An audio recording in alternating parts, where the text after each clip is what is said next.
Are there any new exciting developments that you've been learning about, researching, studying? So what are amino acids? What are the big 5 amino acids? In your book, you draw the difference between a true mood and a false mood. What's the difference there?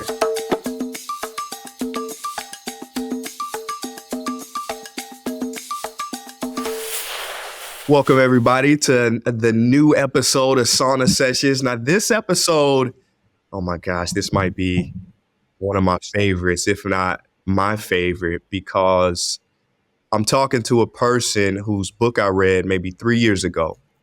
And to this day, it's probably in the top 5 favorite books I've ever read. It's an important book. It totally blew my mind. I've recommended this book probably more than any other book. Even my producer, Dustin, who's the producer of this show, Sauna Sessions, he read the book. I recommended it to him, and he's had transformative changes. So I'm excited to talk to Julia Ross about her books. She's got many books, many great selling books. One is called The Mood Cure, which was the one that I really resonated with. Another is called The Craving Cure and The Diet Cure. So welcome, Julia Ross. How are you? Thank you. I'm fine. Better to hear what you have to say about me. I'm so just honored to speak to you because, you know, when I read your book, and it's about kind of amino acid therapy and different supplements that we can take to heal our mood states. And there was one particular supplement that I took, and it was called tyrosine, which you mentioned in your book. And, you know, I took this supplement after reading your book, after doing my research and, you know, everything. And, you know, I took this, and within minutes, I felt like, the only way I can describe it is I felt like me. I felt like myself. I felt clear. I felt cheerful, more outgoing. And it was incredible. I love your work. I'm so happy that you can come on.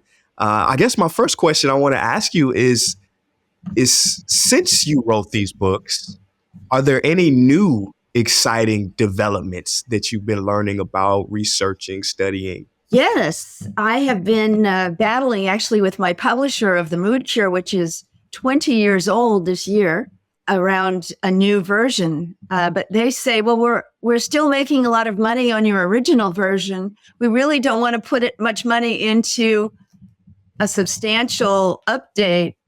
And so it's a stalemate, you know. I won't do any less, and they won't let me do more. So I would love to talk to you about some of these new things, but what I'm afraid of is that most of the people that are going to be watching this don't know about the core, you know, the 5 areas of the brain that control our moods and our appetites. You experienced, you know, such a profound response to just one nutrient that fed one of those 5 parts of the brain. Let's start there. You decide. Let's start there.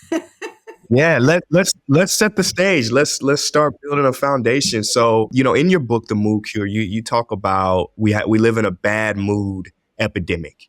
You say we're 100 times more likely to have a bad mood than people born a century ago. How did you come to that? Why is that the case? Well, first of all, I'm old. So I was around in the 1950s, and you know, people actually sang when they walked down the street, they whistled, "Hi, ma'am," you know, that kind of thing. So I experienced it, you know, in my own life and the people around me. You know, I've done a lot of research since. And not only were we, you know, essentially positive in our outlook, but we were at ideal weights too.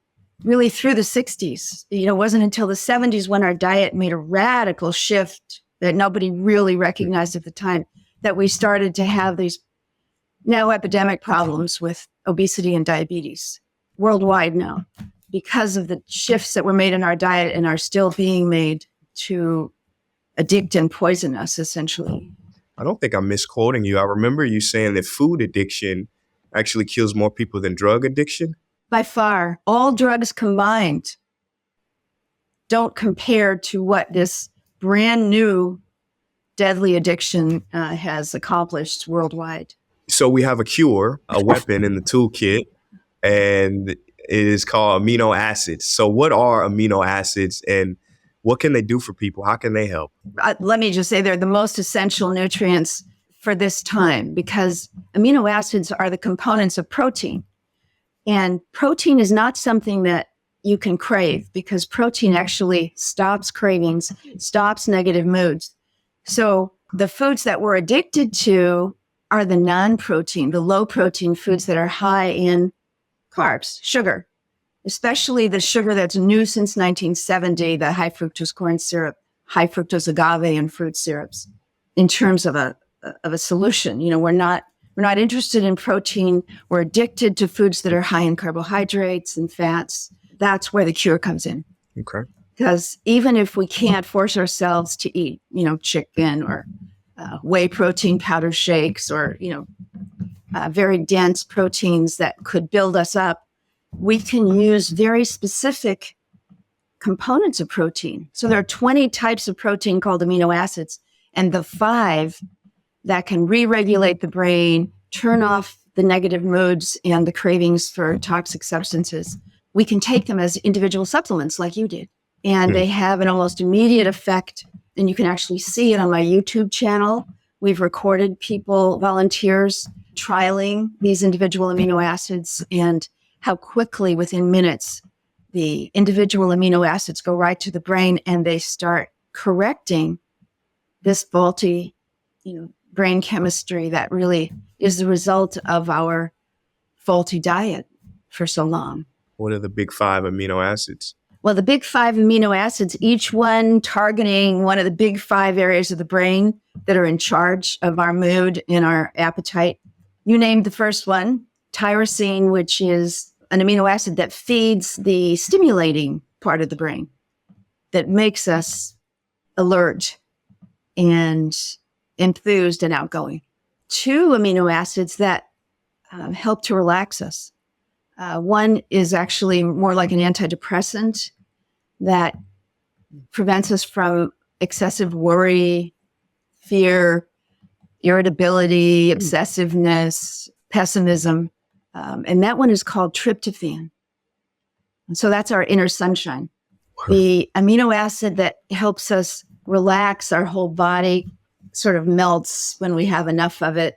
It gives us access to inner silence, also in the sense of peacefulness. So it relaxes the body, but it actually does something really interesting to the mind that it slows it in a way, but it also helps to focus it because it eliminates adrenaline, which fuzzes our brain, with chemistry that interferes with focus and concentration. And then we have what I call, our inner opiate.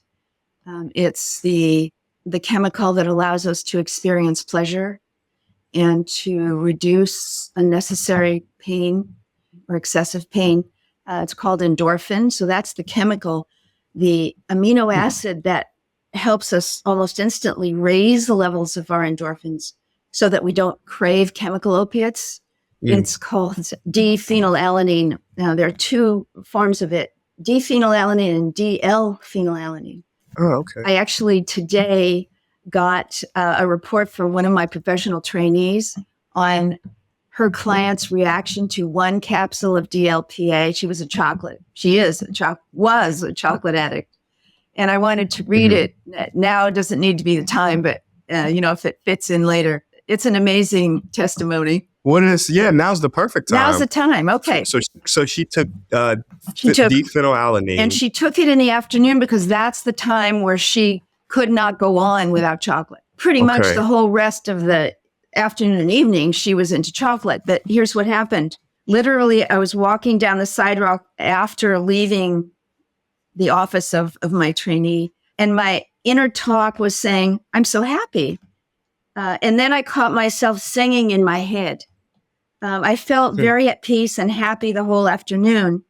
But more interesting is around my afternoon chocolate cravings. I went directly to the market. As soon as I walked in the door, I found myself interested in olives. Usually I would pass those right by and go directly to the chocolate. I didn't get any, but I found it interesting that they were even interesting to me. Oh, at one point, a big section of chocolates was on my right, and I glanced at it and did not register. It did not register me on any level. It wasn't until I passed it, that I realized it didn't faze me for a second. And I had no interest in retracing my steps to check it out. Zero desire. And she goes on to talk about a particular type of candy. It's JoJo's dark chocolate with pistachios and cranberries. That's her huge chocolate weakness. And she gets it in bulk at Costco. She was surprised to see it there. And she picked up the package. She noticed that it was a lot more expensive than at Costco. And she put it back without a second thought. Normally, I would have probably said, I'm happy to pay the extra. It's right here in my local neighborhood store. I'll be back tomorrow. Wow. So when we talk about a cure, it sounds like, it's really too much of a claim, but it really isn't. Wow. So now she's going to have to take it for a while. She's going to have to take it, every once or twice a day for a few months and raise the protein level in her diet.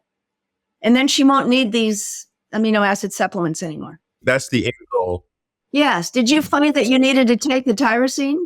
No, I didn't. I'm a pretty healthy person. Some might say obsessively, even though I definitely have my cheat days, my few squares of dark chocolate every now and then. For me, I always say we got to get the nutrients from the food.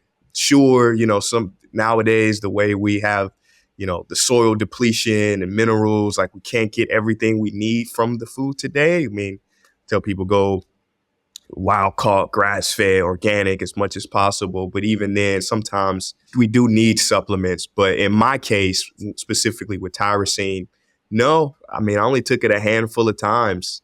So that gives us a really good idea if we're really well fed and good sources of protein regularly during the day. We only need it briefly, like some of our people, after a few months, they don't need it anymore. We say, leave it in the refrigerator because you may have a downtime. Something, really hard may happen to you and you might need it briefly again. Once the brain is fed, it's happy and it keeps delivering the positive moods. I just wanted to say one thing about what you said about diet, which I totally agree with. But because the tobacco industry bought up the snack food industry in the 60s and 70s, there's just a study just came out proving that, by the way. I can send it to you. We haven't had access to real food because we were drugged. So that the only food we wanted was food that would stimulate these 5 centers of the brain and give us a high. Without those foods, we went through withdrawal on a daily basis. And that's what people are suffering now. That's powerful. So it was the tobacco industry, which already knew how to make drugs more addictive. And then they were given a great gift in the 70s, which was high fructose corn syrup, which is 10 times more addictive than table sugar, which is what we had access to before, which explains why we were having desserts. We had a Coke every weekend, in the 50s, but we weren't addicted. Everybody was at normal weight, but it was a different type of sugar that did not grab us in the same way. Yeah, we seems like our society has been hijacked by corporate greed. And, I love what you're doing by waking us up to first these facts and also towards actionable steps to get back in control, because that's what I think the amino acids do is they help us, like I said in the beginning, become who we are. And some people, younger people especially, who were brought up, started out in utero with a mother who was eating a lot of sugar, a lot of, they've never experienced that. They don't know what it would be like to be who they are. You're right about the amino acids. They're inexpensive. They're readily available. They're potent. So you don't have to, take an armful of them, 1 or 2. If the mood problem is not severe, like yours wasn't, and like this woman's problems were not severe. She wasn't eating chocolate all day. She was eating it every afternoon. But there are people whose addictions to it are much, much, much stronger. Those are the people who are becoming diabetic. They know, everybody knows, if they just didn't eat high carb foods, they wouldn't be diabetic, but they can't stop except with the help of the amino acids. So how do they figure out which of the 5 amino acids they needed? You figured it out. Yeah. Probably because you saw the questionnaire in the Mood Cure, which has all the 5 sections. So you knew by the symptoms of deficiency in that particular part of your brain that you needed tyrosine. And sure enough, you got the immediate feedback. You only need a little bit, and that was enough. We get a lot of people who have been identifying with low serotonin depression, and they're taking SSRIs and SNRIs, and they're getting, usually partial benefits. But when they take tryptophan, there are a couple of forms of it, but they get an immediate full relief from all the symptoms, and the symptoms of low serotonin go on and on. I think we've got about 15 on the chart. So those people know, I've gotten some benefit from that type of drug that targets serotonin. So I'm going to try the nutrient that targets serotonin, and they get much better relief. So, and if stress is a problem, they know it right away, tense necks, shoulders, just easily overwhelmed. They go to that amino acid, which we didn't mention, which is called GABA, which is the relaxing amino acid. And then they immediately get, I've seen this hundreds and hundreds of times. I'm across the desk from people when we weren't virtual. We are entirely virtual now, and hundreds and hundreds of times they'd come in and they'd be talking about their stress level, and they knew it was exaggerated and they needed some relief. And I gave them a GABA supplement as a trial, or a half a dose, whatever conservative amount I thought might help them. I just did that recently with a man who'd been, big consultant in internet sales, and he was recently retired, but he still woke up at 3:30 and was stressed most of the day. I gave him this sublingual chewable GABA, and I was writing notes on the things that he was saying, and all of a sudden he stopped talking, and I looked up, and he was looking out the window and looking very peaceful. And I said, is there something out there and he said, well, I turned on the sprinklers before I had this interview, and it's going back and forth, and there are these kind of rainbows in it, and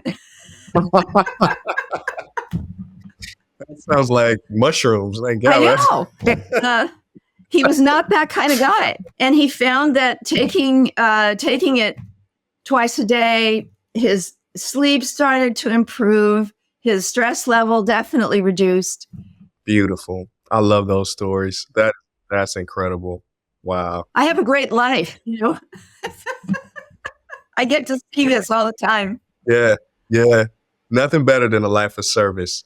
I'll tell you that. That's a great thing that you're doing. I guess other than intuiting what amino acid you might need, are there any tests? Urine, blood tests? The symptom questionnaire is based on the results of blood tests for amino acid deficiencies, and also for neurotransmitter deficiencies. There's one amino acid that we haven't talked about yet, and that's glutamine, which regulates blood sugar. A glucose tolerance test. I know glutamine very well. I take glutamine because I lift weights, I bodybuild. And so I take glutamine for the gut for like muscle recovery. But it also has, it's kind of like craving, like cutting cravings as well. Oh, it's in very small amounts. I mean, you're taking tablespoons, right? In your water bottle, right? Exactly. Okay. Yeah. So we're talking about a capsule, and it tastes good. So people dissolve it, that they were working with, dissolve it in a little bit of water and swish it around in their mouths and swallow it. Before they do that, we ask them, if you could have anything you wanted, you don't have to worry about calories or anything, what would it be? For whatever reason, in this area, it's a Snickers bar.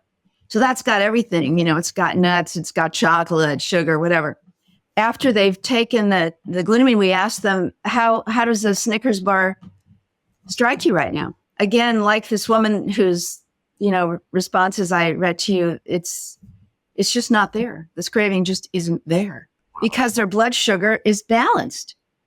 It's not too low where they're getting an actual survival signal from the brain. Raise your blood sugar, have something sweet.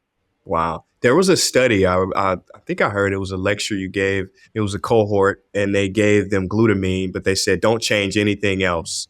And they lost a ton of weight, right? Without, do you remember that study? Yeah. And their A1C went down. So their diabetes markers went down. What's really remarkable is how few studies there are on amino acids. But so if studies were done, guess what? People would not be reaching for drugs. It would be a financial disaster. In your book, you draw the difference between a true mood and a false mood. What's the difference there? A true mood is generated from within, from a heart and a brain and a gut, all working in harmony to produce what human beings are supposed to experience unless something traumatic happens. And then there's a flushing of all of this great chemistry. The circumstances kind of overwhelm the brain's ability to immediately calm things. And it can last for months. So a tremendous loss, for example. A false mood, they're negative, but they're true. They're realistic, inevitable. But the false mood is like a constant anxiety, even though circumstances are not particularly stressful or upsetting, or a chronic depression, or even one that comes and goes, but doesn't really have anything to do with life experience. I'd love for you to share maybe a success story of somebody who maybe they were dealing with mild but chronic depression. What amino acid did they choose? And what was their, success story? Well, we've had thousands of them. The majority of them identified with the symptoms or did a blood test and found that their levels of serotonin, so by symptoms or by blood test or both, they were low in serotonin, that inner sunshine, so that everything looked negative to them. They were critical with other people, just unnecessarily negative, pessimistic, worried, fearful. We had a couple of year period where we had a lot of women coming in whose children had just gone to college and they couldn't get rid of this fear that something bad was going to happen to them and that they wouldn't be there to help them. And as soon as we gave them the nutrient that allowed them to be realistic in looking at life's ups and downs, they realized that that was a negative fantasy, really, that it had nothing to do with the nature of their kids or, the dangers at college or at this point, when we get young people who are depressed, sometimes because their nutritional status is so low, typically from birth, we're getting many more very severe depressions, suicidal depressions. And some of them are things that the aminos just can't touch. There are some people who have that low serotonin, negative depression, pessimistic depression, and they also have that sense of, just not being mentally really on top of it. They're not very friendly or outgoing. So they have two kinds of depression, really.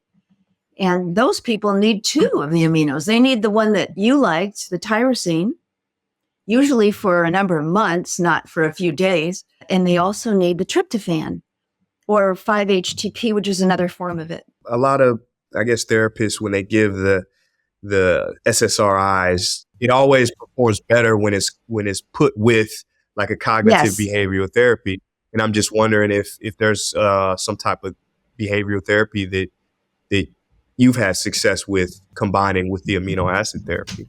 Well, the truth is that most of the people who come to us have already tried that, because a lot of people know that those are good forms of therapy and they have quick results for a lot of people without long-term psychotherapy and all that that entails. They've done hypnotherapy, they've done CBT, they've done so many things in addition to the chemicals. It's something, for example, and this is something that you asked me about, on paper, about addiction recovery. So alcohol and drug addiction recovery, and all of those programs now provide those kinds of cognitive behavioral therapies, every single one of them, because there's so little value in psychotherapy for addiction. But the truth is that since the crack cocaine epidemic started the ball rolling, prior to that, we just had alcoholism in treatment. And alcoholism was pretty responsive. 40 years ago, this is the 40-year anniversary of crack cocaine. When crack cocaine hit us, all of the treatment programs were well established by then. And we had 100% relapse rates within 24 hours. We were doing the same things we were doing and getting 50% long-term benefits, sobriety for alcoholics. It didn't work for crack, and it hasn't worked for any of the drugs that have come on since then. In 1990, I was trying to educate the field about adding, not taking away anything, but adding the nutrients. I was giving a seminar to other program directors. And I said, before we get started, let's really be honest about whether we need something new. Is treatment so successful that we don't need anything new? I said, let's cut to the chase. What is our quick relapse rate within a month or two, within 6 months, say? There was dead silence. Nobody wanted to be the first person to say it. But finally, somebody said 90%. That was in 1990. And everybody else agreed. They folded. So I talked to them about it. I offered to train them to use it for free. And not one of them ever contacted me. So if people wonder why they relapse, it's not their fault, but it's to the advantage of treatment to make them feel that it's their fault. Because they'll come back thinking, oh, maybe the next time I'll get it, As the old saying, a patient cured is a customer lost. A myriad of drugs are used in treatment now. And yet we've got over 90% relapse rates. Wow. This is the missing piece. The reason I know is because I was among the pioneers in addiction treatment. We invented it. This wonderful family involvement, therapy, education, 12-step, combining it with the 12 steps, which already existed. It was beautiful in this long-term residential program with 3 good meals, and everybody had to be working at the same time. It was a nonprofit, so that profit motive wasn't there. We were able to develop the nutritional when we saw the new addictions that were coming on, that we had nothing. We had nothing for them. And we were in a depression as an industry, the addiction treatment industry, starting with crack cocaine. But then the brain scientists came and educated us about the cure that I'm talking about, that we're talking about, the amino acids. It sounds really intimidating. 5 areas of the brain could be malfunctioning, and that's why you feel so negative, even though your life is okay. And that's why you're going for drugs and drug foods. But it's not complicated. Turns out the brain is really easy to feed, like a muscle. We know what muscles need, right? Glutamine, they need other proteins. The brain is the same way. It needs proteins, these specific 5 amino acids in particular. It's interesting that the word protein, I think if you look at the actual etymology of the word, it literally means most important. Nobody talks about protein. Nobody has talked about protein much since the 70s when we were told not to eat it, animal protein. We'd been thriving on animal protein since the beginning of our existence on the planet. But suddenly in the 70s, we were told that it was causing heart disease. It had never caused heart disease before, but the fats in it were the problem, they said, and it turns out they were wrong. Saturated fat is not a demon. We've been eating saturated fat and red meat for millions of years, really, with no weight problems and no mood problems. It's different too, though, right? Because we've with animal agriculture, we're pumping these beautiful animals with so many chemicals and hormones that end up inside of us and when we consume them. So it's what a world that we live in. How to find fresh, real food, ethically sourced, is a bit tough. I'm a big fan of like the Mediterranean diet. I realize there's so much research in that. But from your studies, is there a certain what's your recommendation when it comes to a balanced diet or a diverse diet? What do you suggest? So the first thing I suggest is that if you can't stop eating the foods that ruin your appetite for whole nutrient dense foods, namely sugar, that you take the amino acids to stop the craving. You don't try and use willpower to eat better. So once you don't have the craving, then you have your instincts. And we've been eating according to our instincts all this time. Which plants, it really depends on the person. So we start with blood type. Are you a type O? Do you know what type O you are? I've got it written down somewhere. O, A. I think it's O. Well, you're a classic O. Just the fact that you enjoy working out. The O is the original blood type. It's the oldest blood type. It's O for original, O for oldest. Oh. So it's really the best. It doesn't do well on the more modern foods. And by that, I mean the kind of carbs that we developed about 20,000 years ago when we became herders and planters instead of hunters and gatherers. It's really a hunter-gatherer blood type. So then I'm a type A.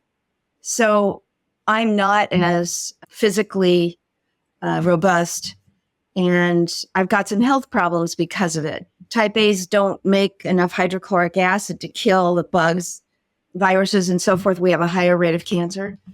But all of us, whatever the blood type, we require protein, fat, and carbohydrates. So I don't recommend going for any diet that rules out any of the essential nutrients to mankind.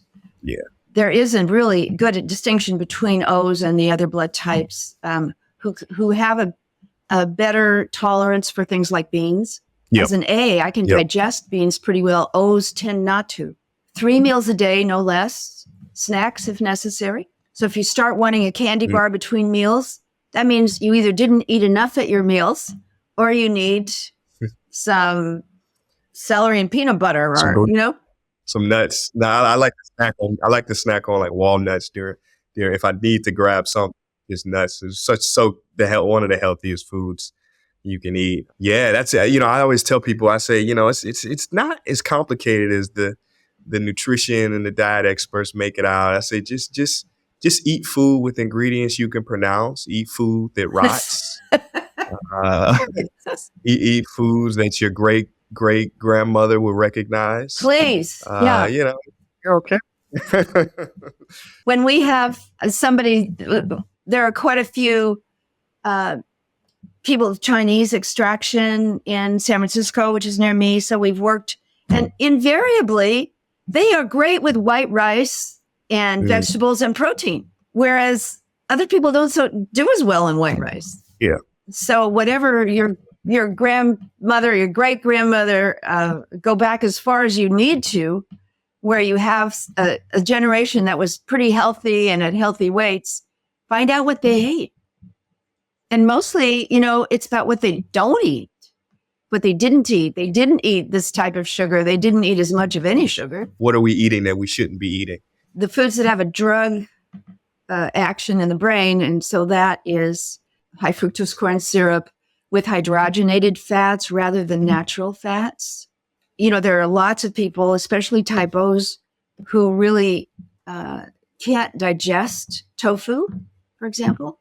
It's got, pretty decent array of amino acids, not as good as animal products, but still people in China seem to be adapted to it. it doesn't cause problems, so I really hesitate to, demonize any food, but I have this feeling you have some foods in mind yourself. Well, it's interesting because you had talked about agave. Once I heard you mention agave, I had some that I had used, and I like threw it in the trash can. Once I heard you, Yes! yeah, yeah. So I guess that's kind of touted as healthy, a That's healthy true. That's sweetener. true. Agave is supposed to be the healthy form of sugar. Absolutely not. Agave sweetened foods and fruit juice sweetened foods. So apples and pears happen to have a lot of free fructose in them. Among all the fruits, they have the biggest percentage of free, unbound fructose. So when they make juice out of it, compress it, concentrate it, and use it to put in sodas and so forth, it's got the same or more high fructose syrup as the corn in Coke, the corn syrup in Coke. That's crazy. That's crazy. Wow. All right. I want to play a game with you. This is a game I play with everybody who comes on. It's called the 5 Best. And it's kind of like a rapid fire game. So I'm going to ask you 5 questions. And yeah, you just give me your answer. You ready? I don't know. It's fine.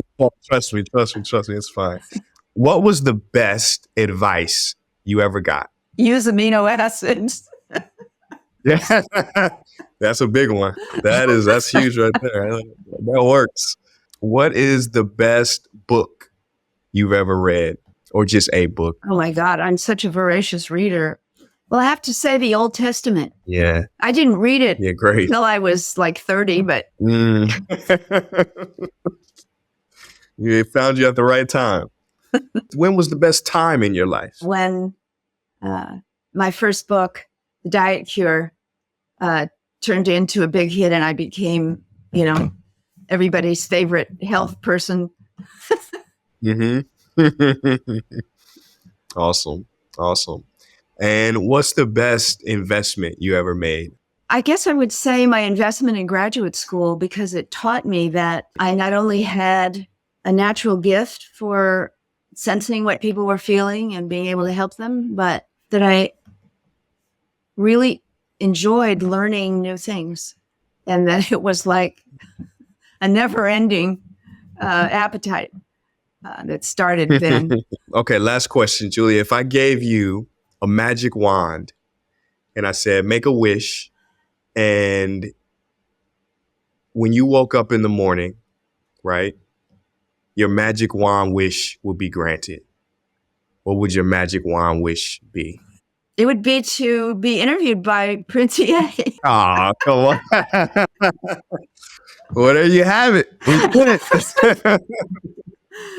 We did it. Such a pleasure. You're such a delight. Thank you so much for everything that you've contributed, everything that the love that you've given and shared, the time, the people you help. We're just so grateful that you're here. Where can people listening find your work if they're more interested, if they want to work with you, or where do they go? They go to my website, which is juliarosscures.com. And they find out immediately about the 3 books and about our virtual clinic and the professional training institute that I run to teach other people how to do this work, to spread it. And they could go to YouTube and endlessly hear me give talks on a bunch of things. But my most recent addition to YouTube is what I'm calling reality research, so they can see for themselves it's not what I'm saying. It's what people are actually experiencing. And I think that's probably the best advice I can give. Julia Ross, thank you so much for coming on. It was such a delight and a pleasure to have you on Sauna Sessions. Thank you for having me.